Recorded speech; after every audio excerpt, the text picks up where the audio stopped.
it's connecting the live video. Let's go over here to this. There I am. Looky there. Okay. Well, let's see. The usual 4-minute or 10-minute beforehand pregame show. Let me get framed up here. Looks like everything's going okay on the Facebook side of things.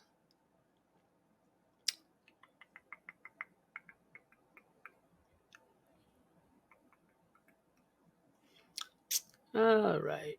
I don't know.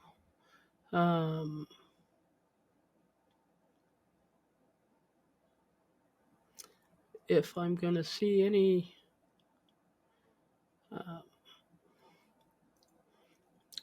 questions that people might post.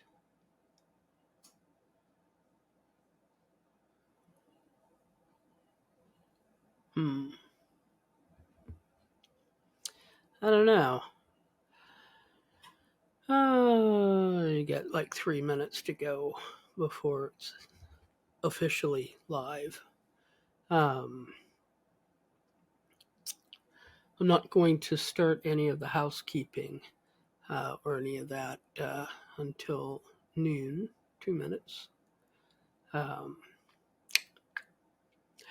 been interesting, this book chapter, the Lost in History, has really been fascinating.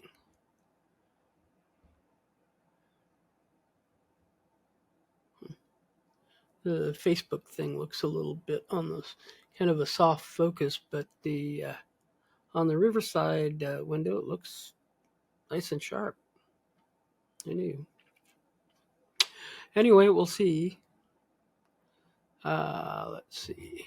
We should. This woman working in construction. Yeah, that's good.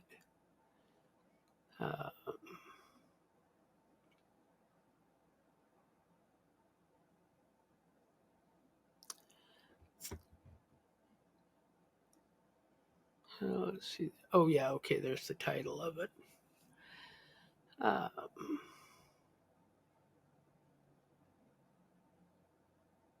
59, getting close.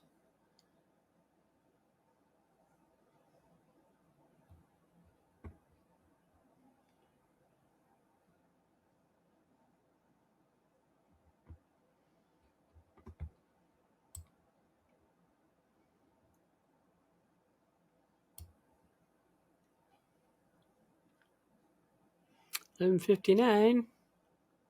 Getting there. Getting there. All right. Okay. It is noon on Saturday, December 23rd, 2023. So that means it's time for the This is Construction podcast live stream. Today, I'm going to continue with the women working in construction, women working in the construction industry from the 13th century to the present day. This is part 2, and we'll tuck into that here in a moment. Let's see. First thing I want to do is a little bit of housekeeping. Welcome to the live stream. The last live stream held on December 16th, 2023 went well. It was longer than I planned to do, but when I keep talking about things like this that I'm interested in, I can go on and on. So I apologize for the length of that episode. I think it was informative, but it might be a bit too much for some people. I know I'm going to do my level best to keep this one down to 1 hour only. Not only does it not provide too much stuff or too long of a show for people to for me to expect people to want to watch, but also a 1 hour show is a lot easier production wise for me than like hour and 40 minutes. Anyway, so to recap, previously on This Is Construction podcast, part one of the series covered the exclusion and, in some instances, minimal inclusion of women working in the construction industry, especially as trades professionals from the 13th century up to the end, more or less, of the 19th century. I put links to my primary references for that episode in the description for that episode, and I will include a link to that episode down in the description for this episode. Anyway, today I'm going to be going over previous one of the references that I used in last week's live stream, entitled "Omitted from History: Women in the Building Trades" by Linda Clark and Chris Wall. This is a chapter out of a larger book. It covers women working in the construction industry, and especially in the building trades as trades professionals, from the 1400s up to up to and including the first half of the 20th century. Today, I'm going to be kind of reviewing a little bit and adding a little bit more to women working, the conditions for women working in the building trades and the construction industry overall, from like the 14 and the 1500s up to, and I hope I get to it, the first 75 years of the 25th century. 25th century. I get ahead of myself and everybody else. The first 75 years of the 20th century. So, anyway, that being said, let's tuck into part two of this project. And I have just as a side, I have a really cool double pick for the Realm of Awesome segment at the end of this. So stay tuned for that. Anyway, referring back to Omitted from History, Women in the Building Trades by Linda Clark and Chris Wall. As the regulatory framework for the trades, especially for apprenticeships, changed, so too did women's access to work in the construction industry. In the early 1800s in Britain, things went from regulated wage systems to more of a system of individual contracts between masters and apprentices. And by masters, I'm talking about master craftsmen and journeymen and so forth. Now we have structured government regulated or government approved apprenticeship programs, at least in the United States. But this book is referring to the construction industry and women working in the construction industry in Britain, and it also refers from time to time to other places in Europe, especially the European continent. But back in time, generally people were apprenticed to a maestro, a master of their craft. And I remember my uncle telling me about this because he started in the masonry trades in the early 1900s. And he talked about, the apprentices getting to a job site and getting things set up for the journeymen that they were working with. And I kind of did something similar when I went to work with my father as his helper. I kind of more or less apprenticed myself to him. It wasn't an official apprenticeship that I did through the Bricklayers Union, the BAC Local 1 in Portland, Oregon. But I worked with my dad. My dad taught me an awful lot of what he knew.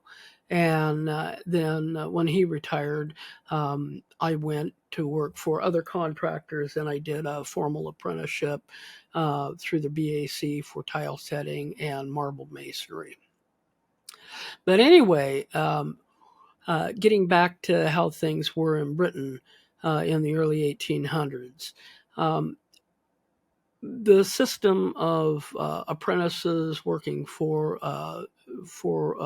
master craftsmen shifted, and one of the reasons for that was the amount of government regulation of apprenticeship programs was greatly reduced. And so things went from regulated apprentice systems to more of a system of individual contracts between masters and apprentices, or the apprentices' parents or representatives. And without the protection of government regulation, women were excluded more and more, as the previous divisions between fully trained and apprentice trades workers and apprentices, laborers, or servants, to a division between foremen and or skilled trades worker through semi-skilled and apprentices and laborers, which made it possible for them to exclude women even further. Eventually, this ended up in male-dominated trades and crafts being even more dominated by men, and crafts and trades that were traditionally dominated by women, such as apparel and ribbon-making crafts and trades, being dominated even more by women, meaning that women were shifting out of the construction trades and moving back into what I guess had been considered more of a traditional trade for a woman to work in. According to the authors, only 5 out of 75 construction trades in Middlesex from the early 1800s and the 1820s were mixed. That was it. The rest were segregated by gender. The census of 1841 recorded occupations by gender, and that is Table 1 in the reference that I'm using. And again, link to that document in the description on the YouTube channel when the edited version of this live stream is published, but also I will post a link to that in the comments of this live stream after the live stream ends. So anyway, I encourage everybody who's interested in this kind of stuff to download. It's a PDF. It's open access, and I encourage you to download it and read it. It's just chock full of useful information and very eye-opening as to how different things were for women working in general and working in construction back then from how things are now. Things are like a whole different the cultural paradigm for women working in all sorts of different trades is a completely different universe than what it was, 100 or 200 or 300 or 400 years ago. Anyway, this table in the reference I'm using records in detail occupations by gender. Those occupations include builder, carpenter / joiner, bricklayer, mason, mason paver, slater and tiler, etc. Take a look at the table. It's pretty eye-opening. See how many men were working in that industry versus how many women. I mean, even when women were working at quote-unquote high levels, they were still pretty low. It's not a whole lot different, I would think, than the presence of women, especially in commercial construction, when I started in the mid to late 1980s. As a more capitalistic system continued to increase in supremacy, gender segregation in the construction trades increased as well. This also increased female dependency. It's also okay, I wrote that wrong. This increased female dependency is also evident in that the average age of marriage for women dropped from 27 to 24 by the 1820s. That's outstanding. Well, I mean, not outstanding in a good way. It's outstanding in a kind of a horrifying way. The proportion of women remaining single dropped from 25% in the late 1600s to just 6% in the late 1700s and early 1800s. That's a sign of women's reduction in their ability to be independent.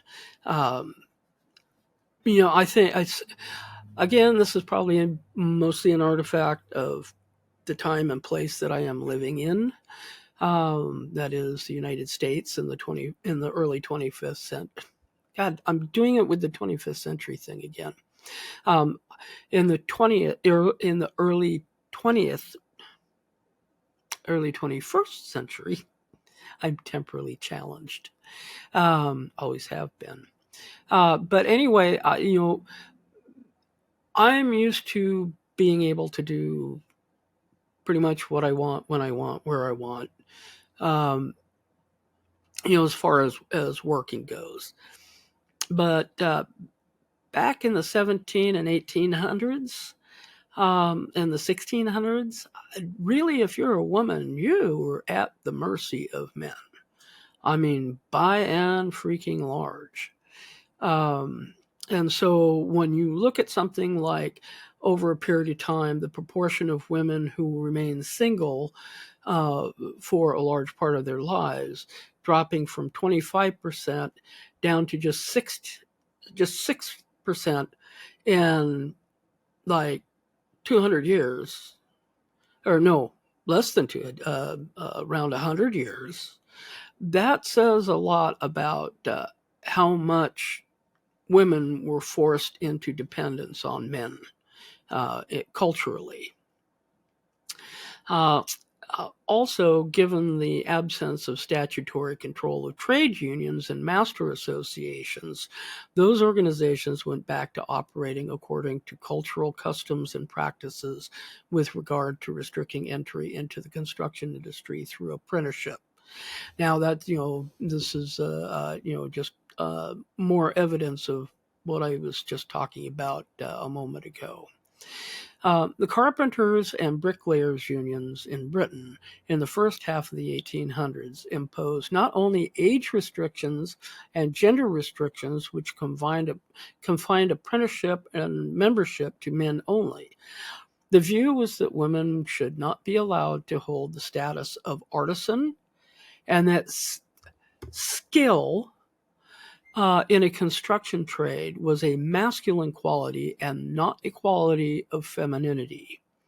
Women were seen as a threat to an artisan standard of living as well. And I think that probably had an awful lot to do with women being paid less than men. So if employer was strictly looking at how much money was going out for a job, in some ways, that might encourage them to hire women over men, but also, if men were only competing against men, um, it would be they would be less likely to have their wages depressed by excuse me, depressed by women entering. I see similar things to this in the United States, at least, with the big discussion over immigrants coming, people coming, especially coming into the United States, especially from the southern border, over the southern border, and how they're like, oh my God, they're all these people are going to depress wages in the United States, and I don't know if that's a real thing or not. That's not something that I've really looked into, but I can see where the two would have similarities, at least in how it caused people to think about things. Um, by the mid 1800s, women's access to jobs in the construction industry was severely limited, if there was any access at all. And women working in construction was seen as a threat to married workers' ability to earn a living wage in order to support a wife and family. This view reinforced patriarchal control of resources, and because of this, a lot of women were left at risk of becoming paupers. By the late 1890s, almost 80% of able-bodied paupers on relief were women. During the 1800s, the division of labor between men and women became more and more extreme and reinforced. The Gangs Act of 1867 actually made it illegal to employ women or girls in gangs in which men worked. About the only part of the construction industry where women were allowed was in manufacturing, but this wasn't even uniform countrywide. Women working in wood occupations went from 22% in the early 1850s down to just 11% by 1911. The proportion of women brick and tile makers, however, only dropped from 7% to 5.3% during the same time period, although in the late 1800s it was 43% in South Wales. Go South Wales, with women making up 25% of tile makers in Staffordshire, and I believe that's during about the same time period. Building production characteristics also changed by the end of the 19th century, with the wage system shifting to hourly time-based and daily working hours being reduced and overtime being eliminated. And I'm assuming that was overtime pay. In the document, it doesn't say whether overtime itself was eliminated. So you're only going to be working for 9 hours a day instead of 12 hours a day, or you're only going to be paid straight time if you work longer than a certain number of hours in a day or in a shift or in a week or pay period, whatever. But anyway, construction laborers organized into the Navy's union and the National Union of Labor and Federated Building Laborers. And by 1911, there were 72 building trade unions, local and national, and 13 local federation.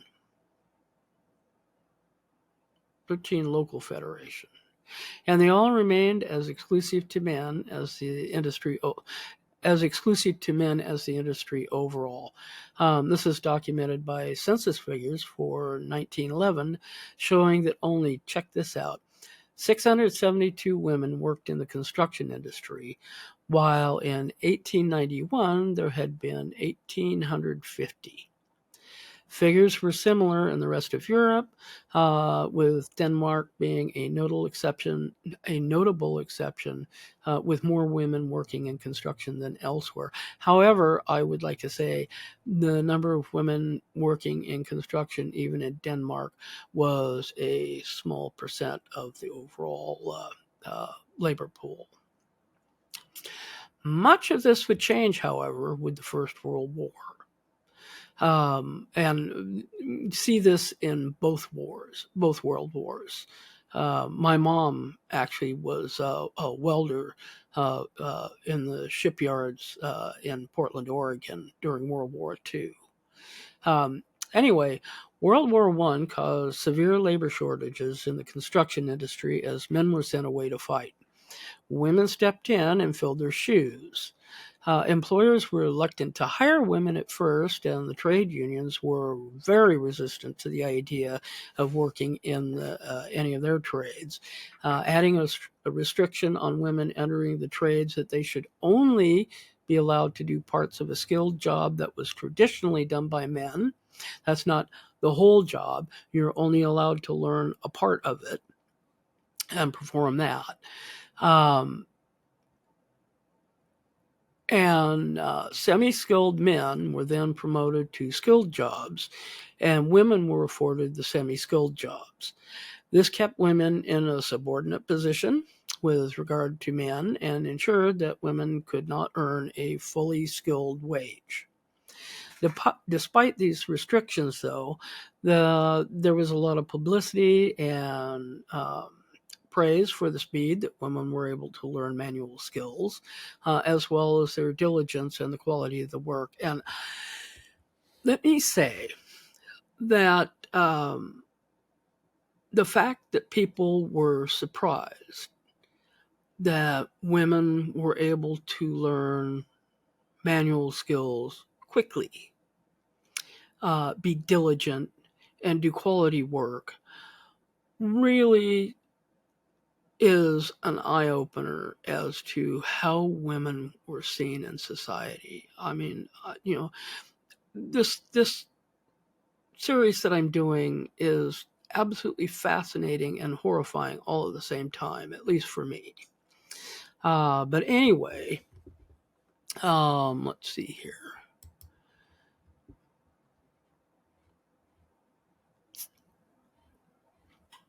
There was this is another good example of this, and I'm going to read directly from it's a quote. It's from the Building News and Engineering Journal, March 28, 1917, on page 268. And I'm going to read the quote and the entry about it in this chapter directly. And reading from the chapter, in 1917, the Labor Department of the Ministry of Munitions, now this is in Britain during World War I, remember, staged an exhibition of photographs of women at work. This was reviewed by Building News under the title Women as Constructors, revealing the surprise that men experienced at the sight of women doing building jobs. Women architects. Now, this is quote from the Building News and Engineering Journal article. Women architects, even before the war, we knew.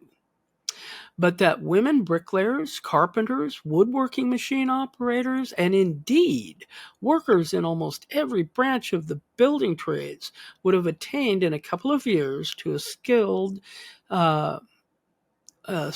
unsurpassed by men was a development which few would have predicted.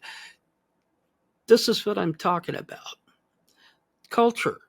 Culture is everything with regard to how people view each other, what one type of person is allowed to do as far as work goes versus another type of person.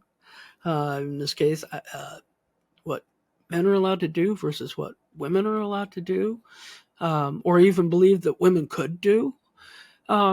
Just freaking mind-boggling, bonkers. But the trade unions weren't so crazy about this.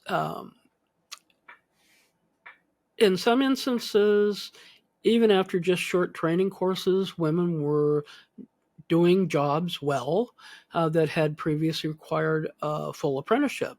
And the employers were paying them a third of what they were paying the men. In general, it says here, there was little support from men, despite the fact that the TUC had supported equal pay since the 1890s. And that's the, I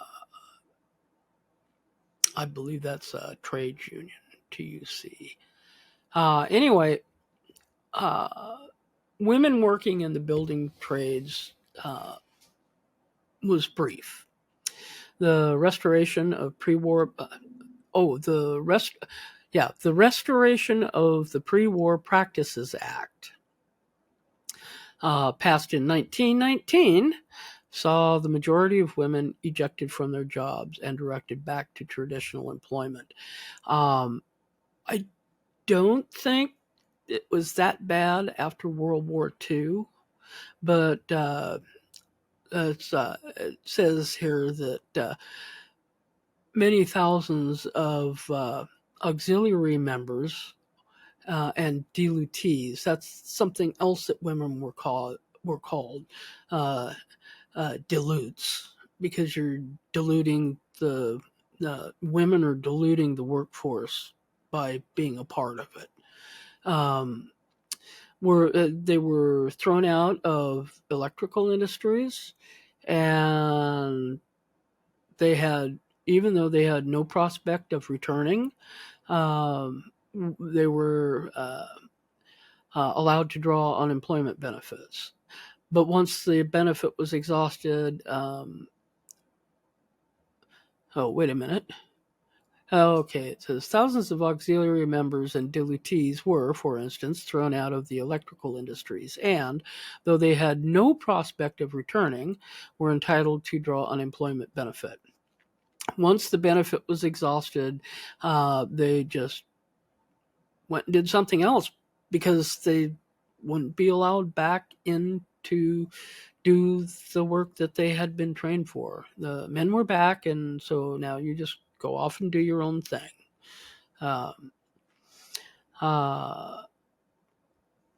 Even though women weren't present in the construction trades for very long during World War I, there were a lot of women working in them. The Ministry of Labor figures record that the numbers of insured female workers in building between 1914 and 1918, that's just 4 years, went from 7,000 to 31,400. That's a boom. It says here that statistics for employment in the building industry for most of the 20th century, reliable statistics are rare, and there's no systematic gender breakdown. However, they say that census records do have more data in them and can be used to track general occupational trends. And they do show that there were some women who were able to stay in various industries, but particularly as painters and decorators. There were there were over 2,800 of women working in painting and decorating in 1921, and that had only dropped by about 300 in 1931. However, female carpenters just dropped right off the edge of the cliff. There were only 49 in 1931, But in 1921, just 10 years earlier, there were 401, which still isn't a lot, but it's better than 49. The total number of women in all building trades stayed as high as a little over 3,500 in 1931. But 10 years prior, there were over 5,000, a little over 5,000 working. Table 3 gives numbers for 1931, 1951, 1961, and 1971.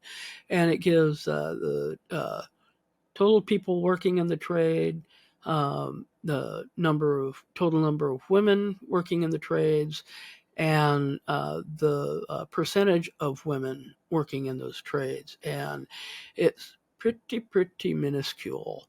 They give for the years that I mentioned.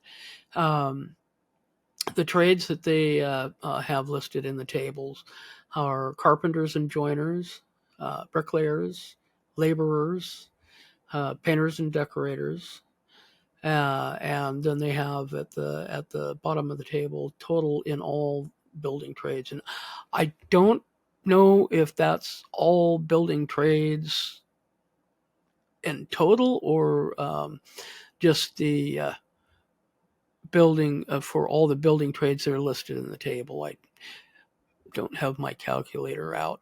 Otherwise, I'd look that up. But anyway, it'd be easier for a person to figure that out. Anyway,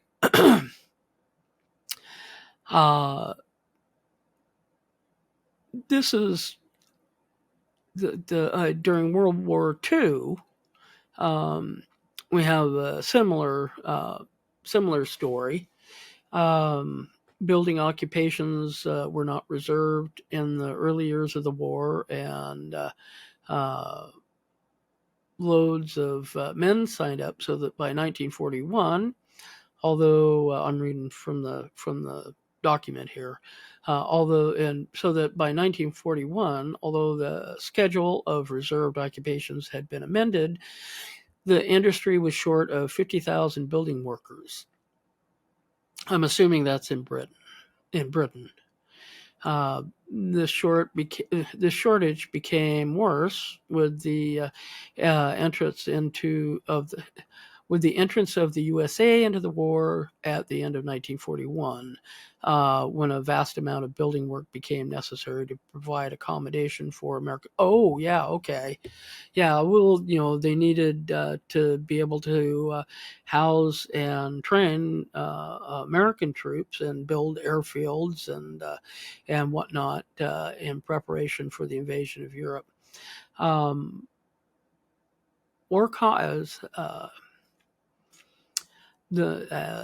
Also war contracts for factories and workers' housing and airfields increased.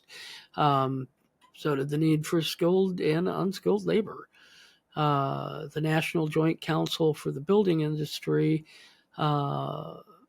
which was made up of employers and employee organizations, agreed to terms that allowed women to be employed in the industry, but only during the period of the war. And that happened in October 1941. Before introducing any women into a shop or onto a job, the employer had to consult with local authorities and organizers of the trade unions working in that on that job to see if workmen who normally would do those jobs were available, I guess. Before women are actually engaged on the particular process, the appropriate trade union official has to give an opportunity of meeting the requirements of the employer by supplying men. And so, it's men first, women last. kind of a hiring regime. No men were allowed to be let go in order for him to be replaced by a woman. And if the trade union concerned could supply the employer with men to do a job of the appropriate class, the number of women would be reduced. So if you can hire, if you've got a woman working for you and you can hire a man to replace her, she's going to get the sack, and the guy is going to get the job. Um,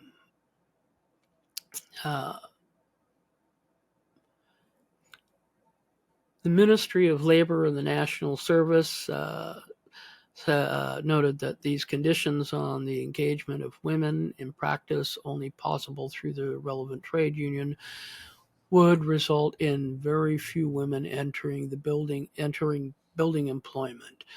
You think? And here I'm reading directly from the document as well.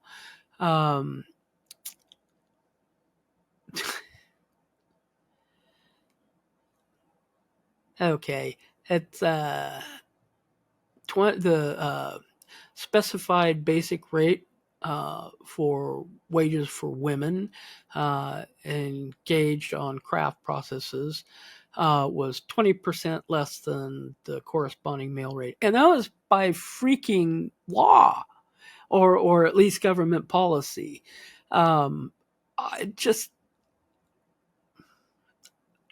Again, my privilege of speaking up.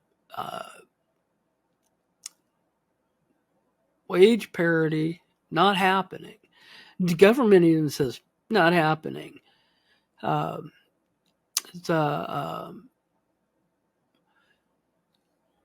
that's for the building industry. Shipbuilding was appeared to be different. It supported equal pay for women who were over 21, had worked for 8 months, and were able to perform the whole of the duties of the displaced male employee without extra assistance. There you go. Regular building construction industry, could have taken a clue from the shipbuilding industry. The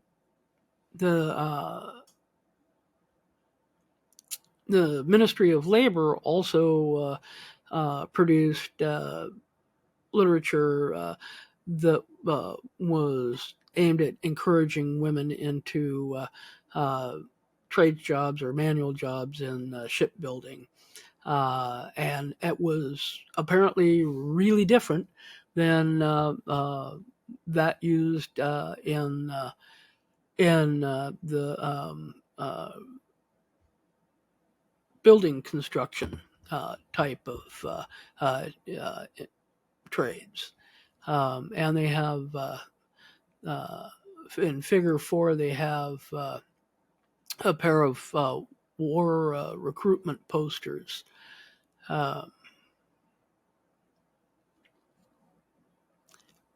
So yeah, they're women in shipbuilding. It shows a welder there. There was criticism in the wage discrepancy between men and women who often work side by side on the same job. In 1943, the NJC building agreement was amended in line with that in shipbuilding. So where a woman did the job of a craftsman without special guidance, assistance, or supervision, she was eligible for the same rate of pay. But in practice, in both industries, women were largely kept in semi-skilled positions, and this was reflected in their earnings, which ironically was around half of that of men. Few women were sent to government training centers to learn manual trades, and there were acute labor shortages resulting in some employers setting up their own training schemes for women. Despite the recent surge in interest in the history of home front, published photographs of women building workers are rare. No, okay. Let me read that again. It says, despite the recent upsurge in interest in the history of the home front, published photographs of women building workers are rare.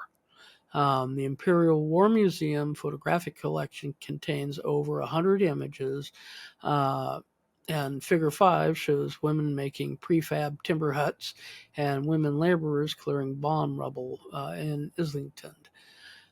Both groups were likely to be classed as semi-skilled and earning wages well below the craft rate. Table 4 shows building contracting, etc., metal engineering and shipbuilding and woodworking, and it shows the wage rates. I still don't know what the D is. S, I'm assuming, is shillings. But anyway, it gives the wage rates in those three craft categories for men, youths under 21, women 18 years and over, and all workers. As all workers, I'm assuming, is kind of an average, or might be median, probably an average. Anyway. And it has the figure 5 shows the two photographs that it referred to. The Builder, an industry journal, also failed to document women working in construction trades during World War II, except for one small article, I guess, that reported on a conference entitled Women in the Building Industry. That is The Builder, 1944, page 452. One of the speakers described how, even though she had been born and bred in the building industry, it had been extremely difficult to persuade her father to let her train and work as a builder. That's because, culture, women were not supposed to, this is not work that's appropriate for a woman, and we just don't want you doing it.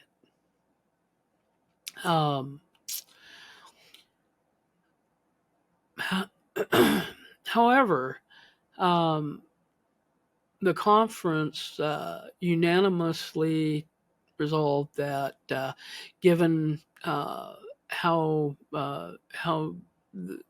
many houses needed to be built, that the government should provide training for women in the building trades, and that trade unions should introduce the necessary changes to their rules and practices to enable the employment of women trainees. It says a lot about how, given the general cultural view of women at the time, how dire the circumstances were that both the government and other construction organizations would try to encourage women to enter into the building trades. This call from women already working in the industry, they say, was ignored. At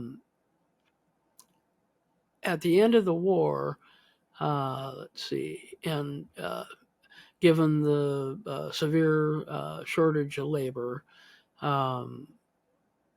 the current minister, the minister of labor at the time, demanded that all men up to the age of 60 with any experience of building register for reconstruction work, and refused to use any women in the skilled trades, despite their recent war experience. And it says, once again, women were directed into jobs deemed suitable for their gender.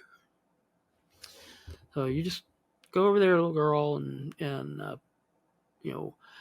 make things out of, make ribbon and clothing. Um,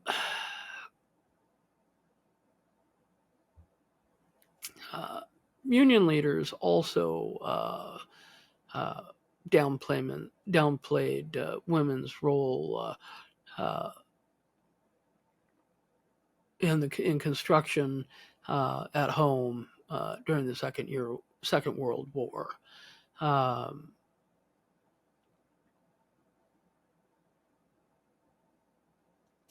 the Richard Popak,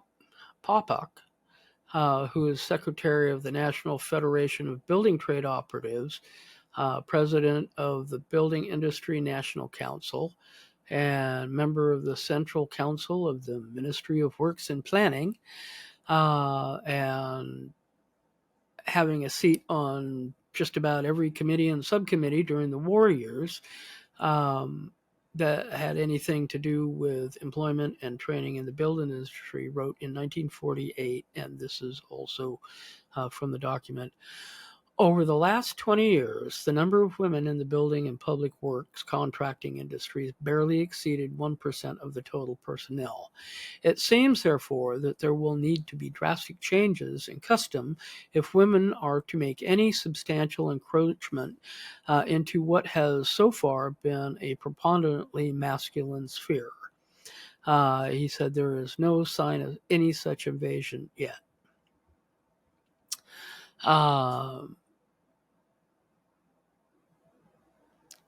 In the early 1950s, the magazine The Operative Builder began publishing industry stats, including records of women employees. It says here in 1953, there were a little over 31,600 women working in the building industry in Britain. By 1960, that was up to 69,000. So that's quite a bump. That's just 7 years, going from, it's actually 31,680 to 69,000. It's still a pretty small percentage of the construction industry workforce as a whole. There were just 3.1% in 1953 and 4.9% in 1960. But still, it's forward progress as far as I'm concerned. The Operative Builder ended publication in 1962. But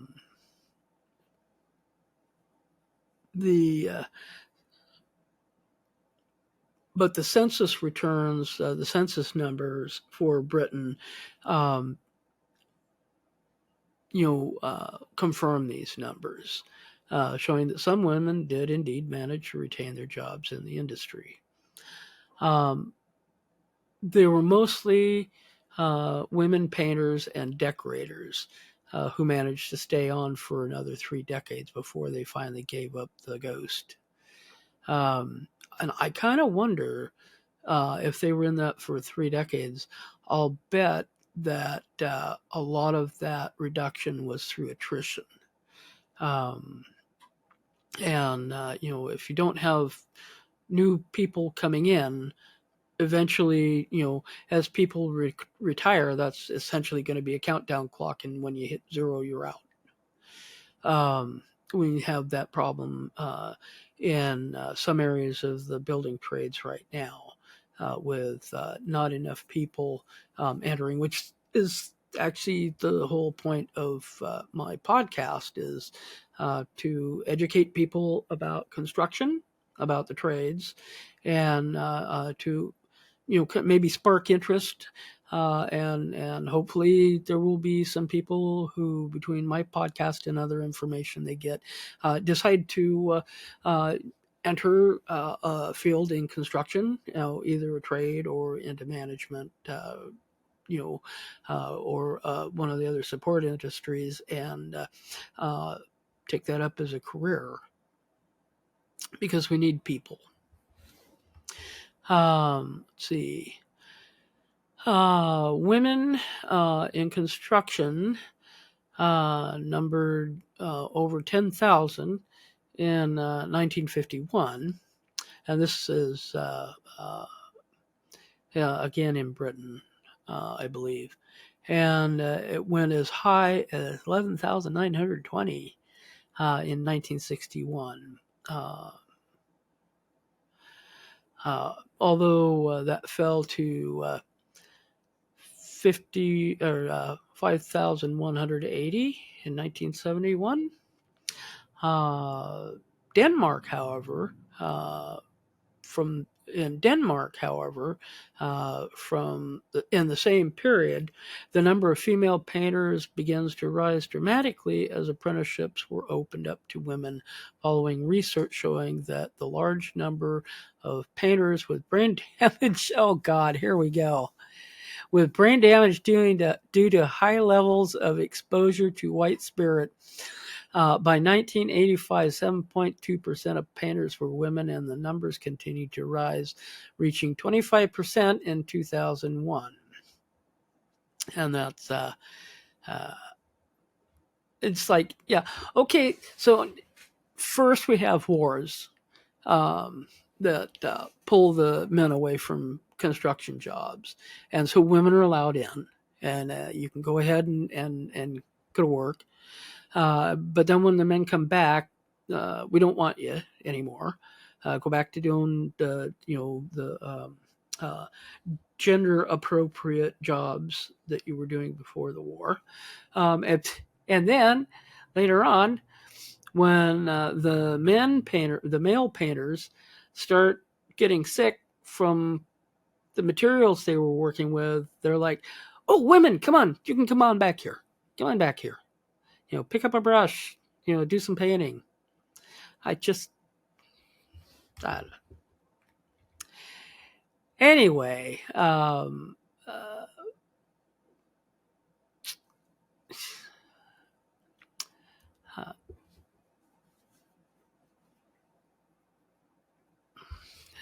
let's see. What else do I got here? It's getting close to 1 o'clock already. Oh my God, I'm only up to page 50 on this thing.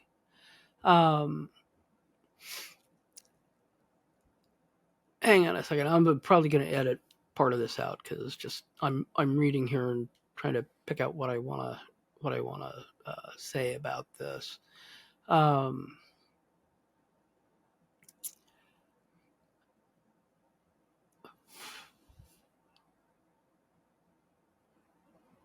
Let's see.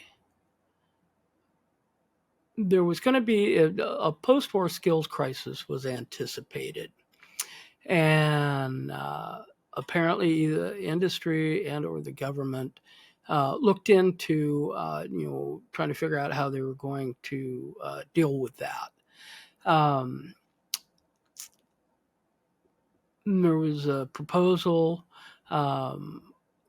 that the importance of a broad general education, the regulation of the institution of apprenticeship, and a formal system of training, resulting in a recognized register of skilled workers, was proposed by G.D.H. Cole.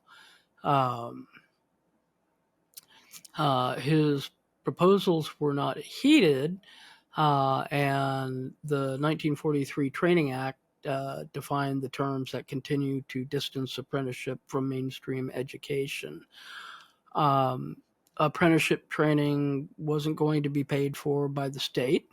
Regular mainstream education was. And the industry, I guess, settled how apprenticeship programs were going to be controlled. The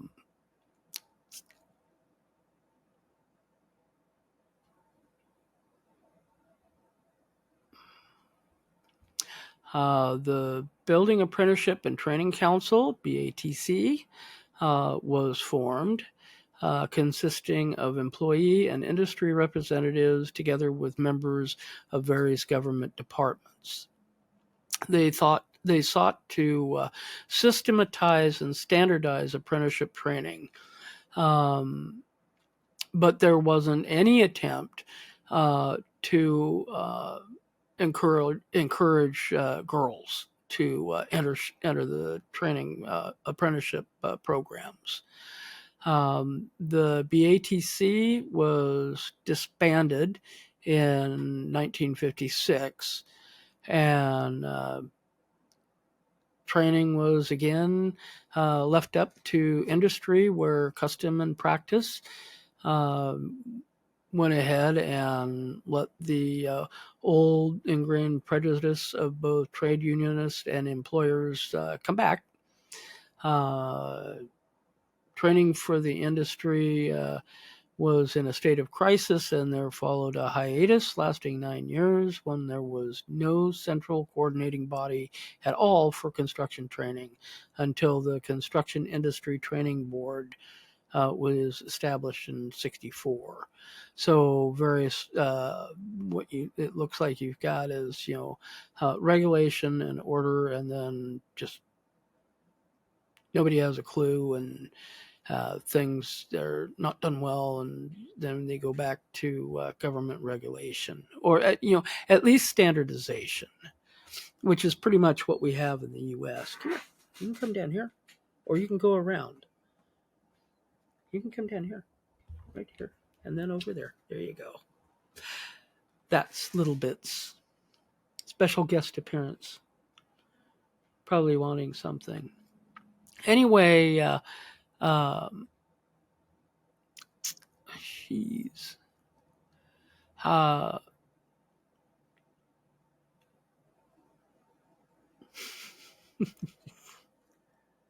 It's just seeing bits out of the corner of my eye on the lag for the Facebook live stream.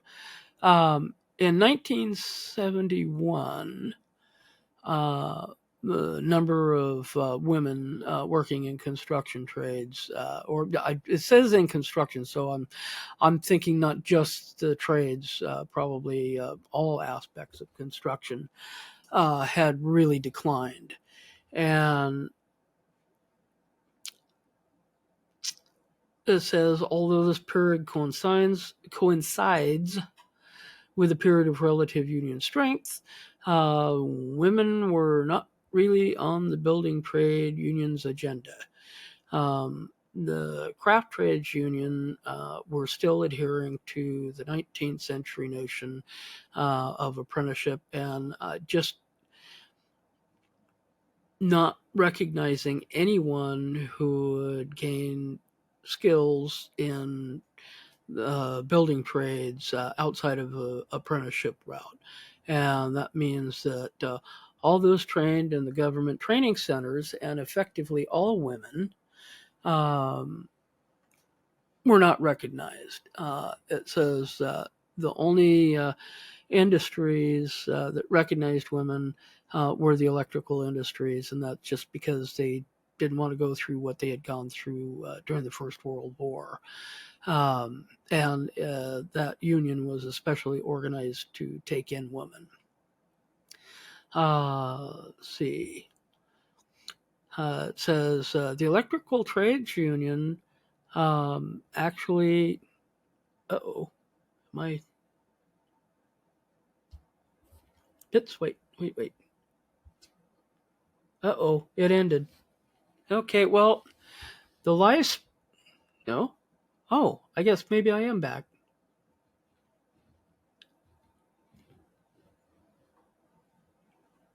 All right, hang on a second. I got to check this on the Facebook thing.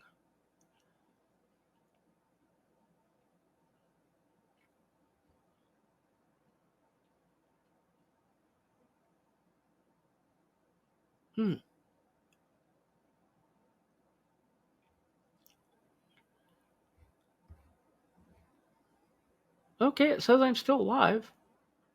Okay, I'm going to try something here. Now we'll wait and see if that shows up.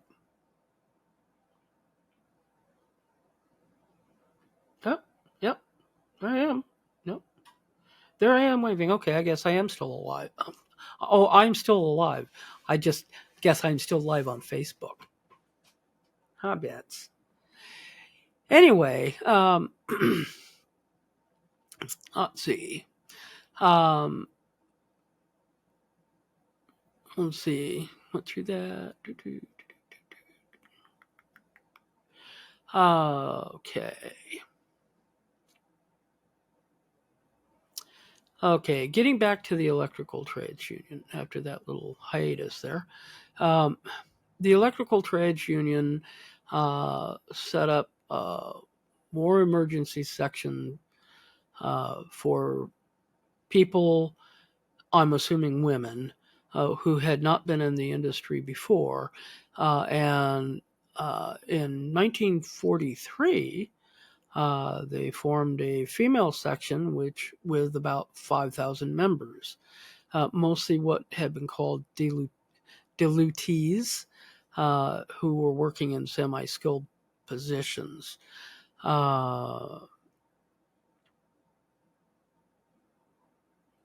In 1954, 2,836 women were recruited into the union in a special campaign. The premise was that craft sectarianism has never protected the skilled man, which that's pretty progressive thinking, I think, for that period in history. In 1961, 6%, or 15,000 of the nearly 250,000 membership were women. So that's being quite progressive. The Sex Discrimination Act was passed in 1975, and a third wave of women entering construction began. This piece of legislation, which made it illegal to discriminate against anyone on the grounds of their sex in employment or education, had no immediate and direct effect on the employment of women in the construction industry. But it did give women a chance to access training in government training centers on their training opportunity program courses. It sounds like a pre-apprenticeship program. Their 6-month intensive training course in skill setters under industrial conditions. And then the trainee who made it through the program would be given a full set of tools, listed as an improver, I guess. And after 18 months of continuous employment and or training, they were issued a city and guild certificate, after which they were classed as a skilled worker. Basically, sounds like a pre-apprenticeship and then a short apprenticeship program.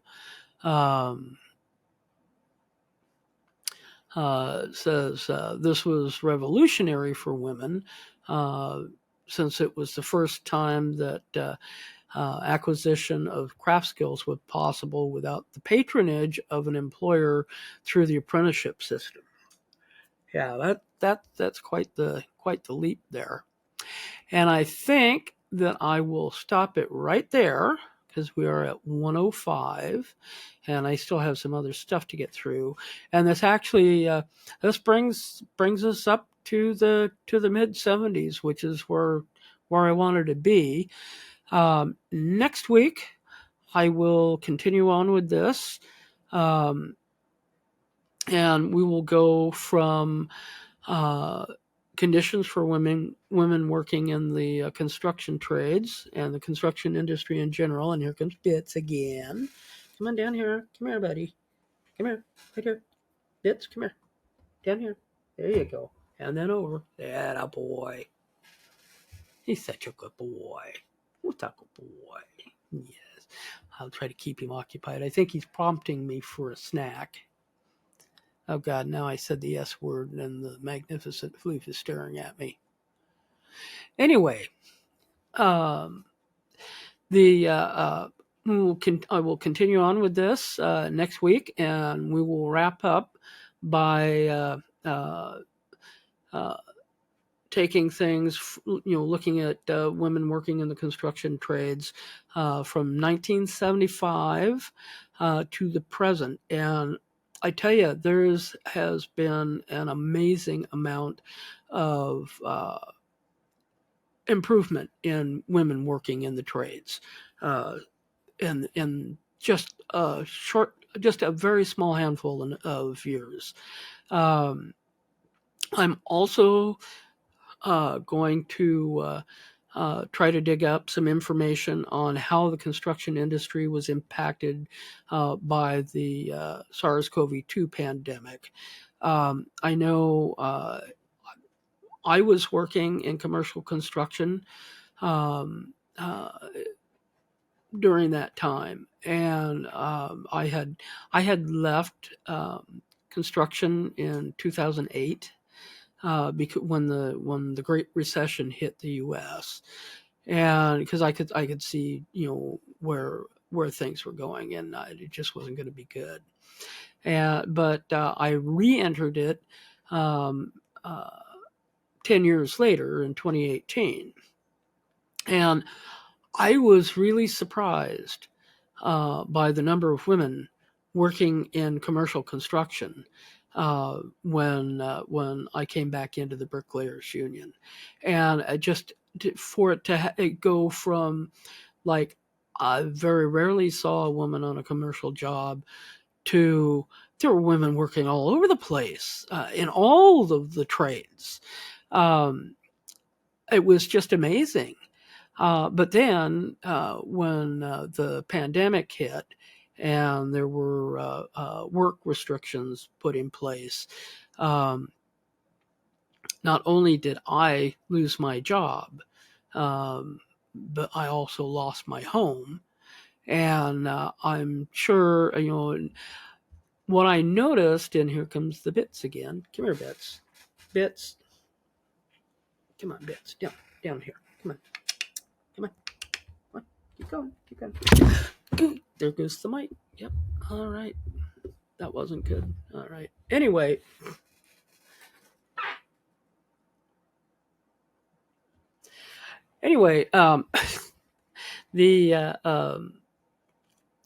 I lost my job and I lost my home because of the pandemic. But what I noticed was that while the commercial construction seemed to just grind to a halt, the residential construction seemed to keep going. So anyway, I'm going to try to dig up some stats about that and see how that's impacted women working, at least in commercial construction. I know once you get out of work, it's difficult. And with commercial construction, there is more lag time between bidding a job and starting that job when you're a contractor. And residential work having worked in both parts of the construction industry, residential work has way shorter lead time than when you're bid big commercial jobs. I know my dad, when he was working for J.A. Wiley Company, he did estimating for 10 years for him, and that's a lot of what they bid were large commercial jobs, things like the VA hospital in Portland, Oregon. And there is quite a lag between bidding a job like that and then, if you win the bid, starting work on it. So anyway, like I say, I'm going to see what kind of impact the SARS-CoV-2 pandemic had on construction, at least here in the United States. So anyway, let's get on to the realm of awesome. And I will need to go back to my my other thing here. All right. I love doing this podcast, but the realm of awesome has a special place in my heart because it lets me have the opportunity to highlight something that I think is really special, and I have a pair of very special um, uh, selections for you today. The first one is let me pull it up on a window here. I will get this here. And I will copy the link and then paste it. Yeah. All right. No, I don't want that on there. Stop that. Stop that. All right. I will be cutting that part out. I did not realize that that would feed into my headphones. I don't know if it's I'm gonna hear it on the finished video, but anyway,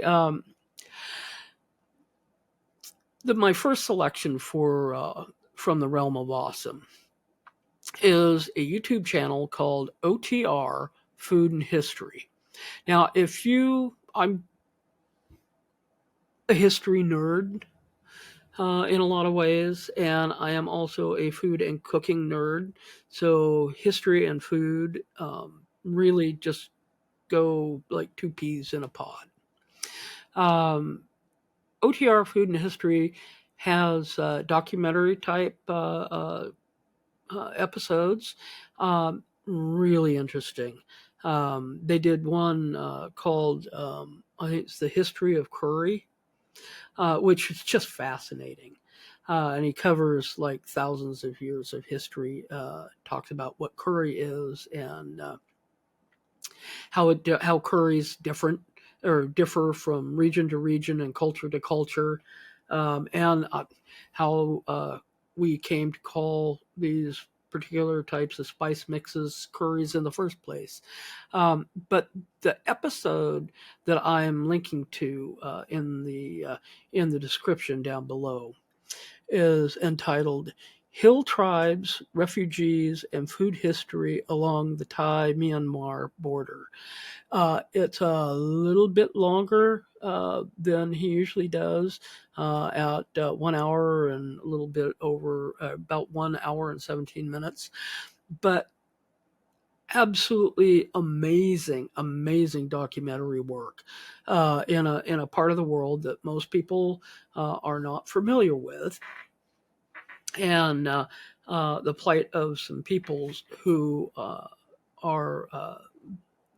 most of the world is not familiar with. But because of this episode, I also discovered a outfit called Children of the Forest, and I'm going to link to that in the description for the YouTube edited version, and also when if the Facebook live stream actually stays put like it did last week, I will put the links to both of these in the comments under the video at Facebook, at the Facebook page. But let me let's see. I gotta find my cursor first. All right, let me copy this link and I will paste. All right. Okay. I'm going to read to you from the About page. Uh, it says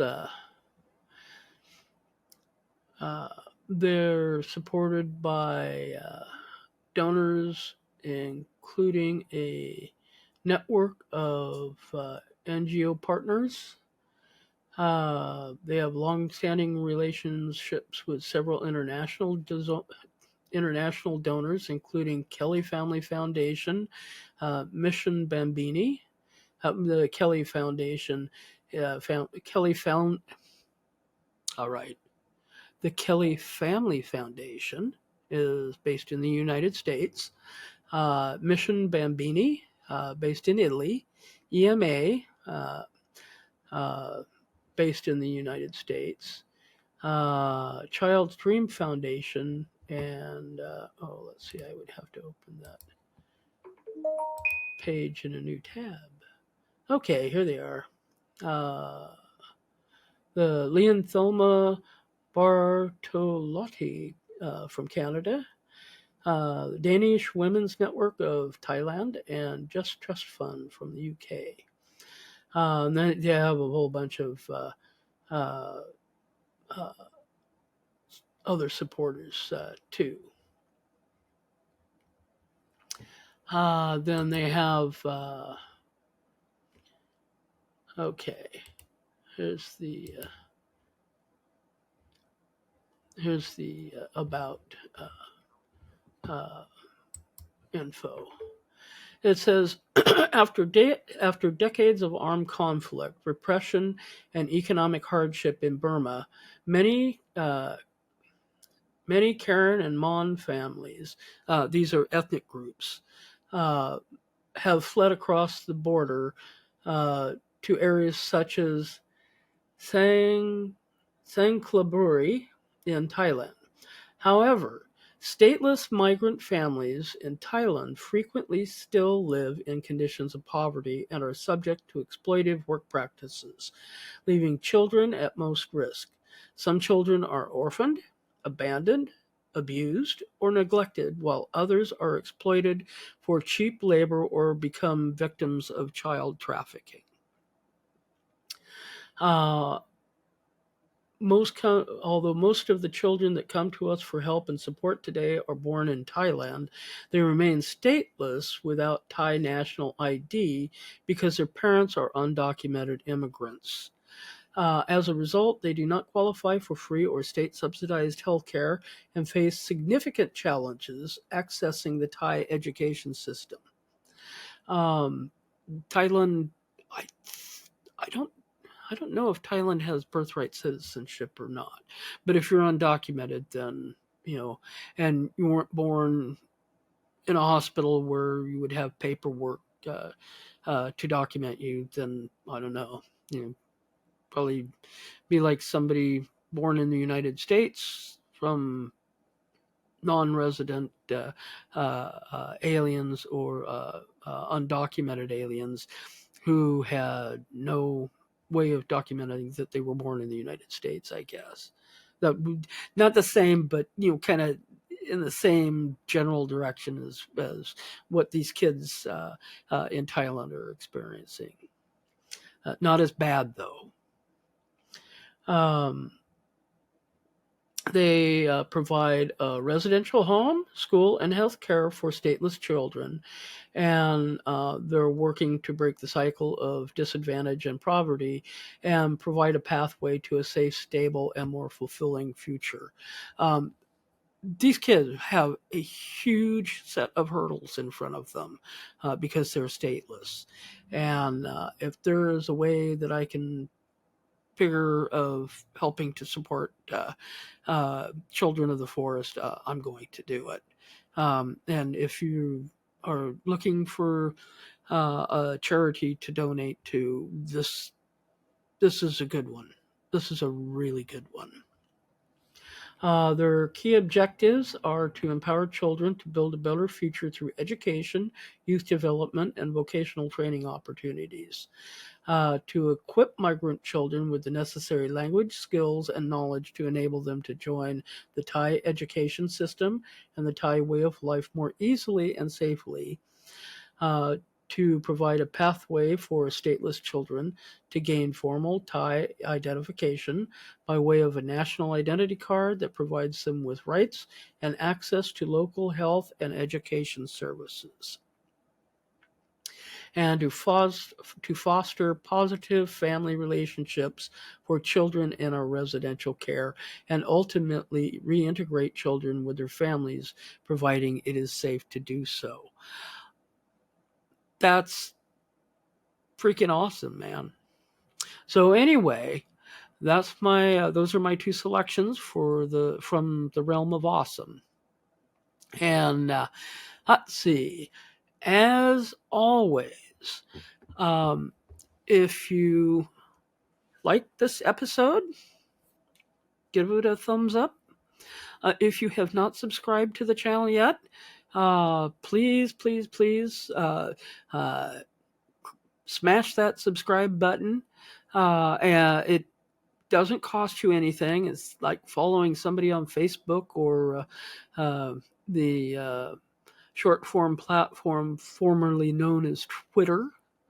It just means that you're interested in the channel.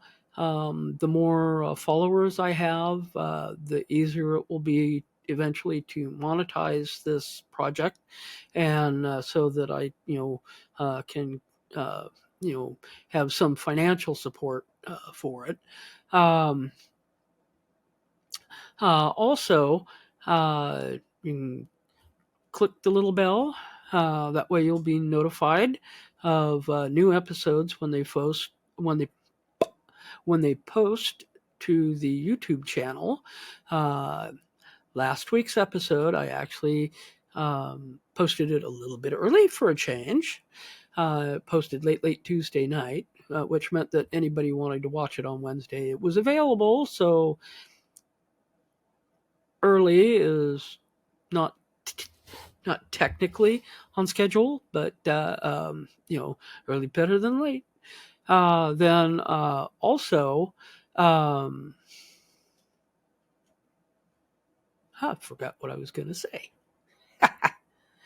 Let's see. Oh, if you would like to contact me, please also leave a comment if you're watching this on YouTube. But also, if you have any questions about the channel or shows or upcoming shows, or you have an idea for an episode, you can contact me, riguttojoanne @gmail.com, and that link for that will be in the YouTube description as well. You could go, hi Bits. Bits is like, why are you ignoring me? Come on, Bits, let's not do this. I'm almost done. Come on. Well, go that way then. Go on back over there. Come on. Go on. Keep going. Bits, keep going. There you go. Walk on. Trot on, Bits.